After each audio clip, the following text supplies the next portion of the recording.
आज आप सभी का इस प्रेस कॉन्फ्रेंस में स्वागत है। आज लगभग जब से मैंने ज्वाइन किया था उसके 3 महीने बाद आप लोगों के साथ दोबारा बातचीत हो रही है। इस दौरान अंबाला रेंज में हमने एक टीम की भांति काम किया है और उसके बड़े पॉजिटिव रिजल्ट सामने आए हैं। उन सभी रिजल्ट्स की मैं आप लोगों को आज ब्रीफ दे रहा हूँ। हमारे साथ कुछ हमारे पत्रकार यमुनानगर और कुरुक्षेत्र से भी ऑनलाइन जुड़े हुए हैं। हमारा पहला टारगेट अंबाला रेंज के तीनों जिलों में जो आपराधिक घटनाएं हो रही थी उनके ऊपर प्रहार करने का था। उसमें हमें काफ़ी हद तक सफलता मिली है। हमारी अंबाला की जो तीनों क्राइम यूनिट्स थी उनको हमने अपग्रेड किया और उनका एक उचित तालमेल हमारी एसटीएफ यूनिट के साथ भी किया। उसका नतीजा ये निकला कि पिछले कुछ महीनों में हमें काफ़ी इस तरीके के टारगेट मिले जो संगठित अपराध में इन्वॉल्व थे और उन पर हमने एक्शन भी लिया। पिछले 3 महीने में जहाँ तक डाटा की बात है, हमने 75 ऐसे अपराधियों को गिरफ्तार किया है जो हीनियस क्राइम में इन्वॉल्व थे और गैंगस्टर्स एक्टिविटी में इन्वॉल्व थे। इनमें से कुछ एक काफ़ी कुख्यात अपराधी भी थे, उनका पुलिस के साथ एनकाउंटर भी हुआ और 14 ऐसे अपराधी थे जिन्हें इस एनकाउंटर में गंभीर रूप से चोटें आई है, जो नॉर्मली गोली उनके जो लगी है उनसे उनके आई है, क्योंकि जब इनको पकड़ रहे थे तो इन्होंने पुलिस पार्टी पर फायर किया। इसी श्रृंखला में हमारे इन एनकाउंटर्स की श्रृंखला में 2 कुख्यात हमारे अपराधी मारे भी गए। एक उनमें से रोमिल वोरा था जो करीब 8 आपराधिक घटनाओं में इन्वॉल्व था और दूसरा भीम कुमार था जो करीब 10 आपराधिक घटनाओं में इन्वॉल्व था। हमारा ये अभियान आगे भी जारी रहेगा और क्रिमिनल्स को हम किसी भी तरीके से इस पूरी रेंज में बर्दाश्त नहीं करेंगे।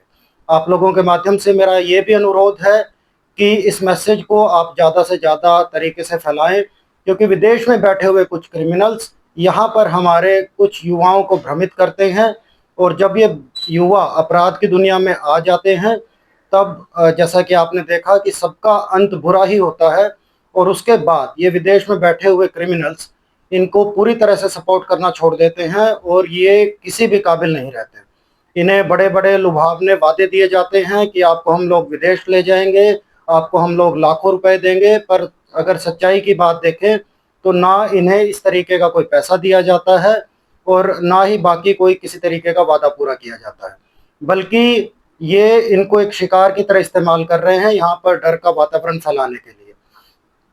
जैसा कि मैंने पहले भी कहा कि इस डर के वातावरण को हम बिल्कुल भी बर्दाश्त नहीं करेंगे और मेरी अपील युवाओं से ये है कि अपराधियों के चंगुल से दूर रहें। ये आपको बहका रहे हैं और आपको इस्तेमाल कर रहे हैं।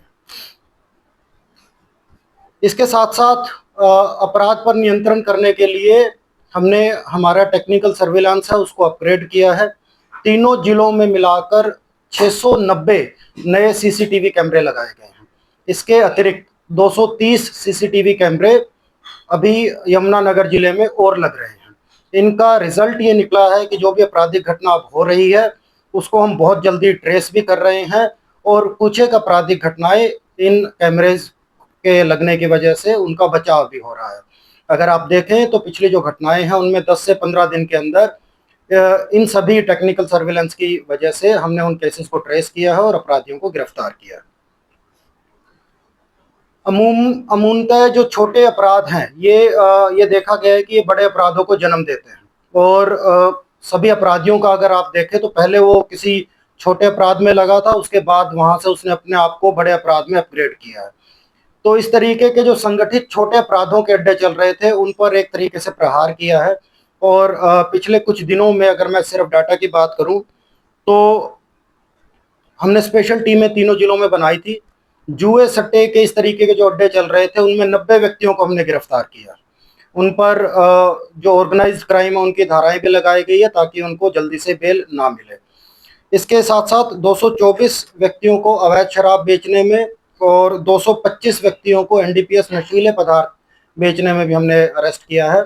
और मैं ये बताना चाहूँगा कि अभियान आगे भी जारी रहेगा। इस तरीके का जो अव्यवस्था समाज में लोग फैला रहे हैं उनको हम कतई बर्दाश्त नहीं करेंगे।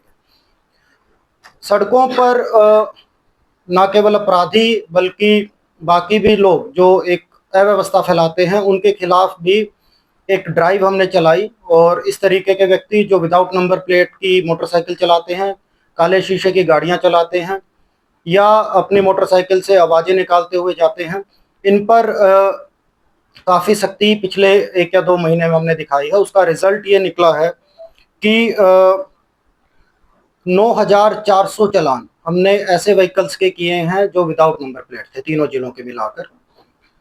15,000 चालान करीब ऐसे व्हीकल्स के किए हैं जिनके नंबर प्लेट पैटर्न की नहीं थी, नंबर प्लेट की जगह जो दूसरी चीज़ें उन्होंने लिखवा रखी थी या गलत तरीके से उनको लिखवा रखा था।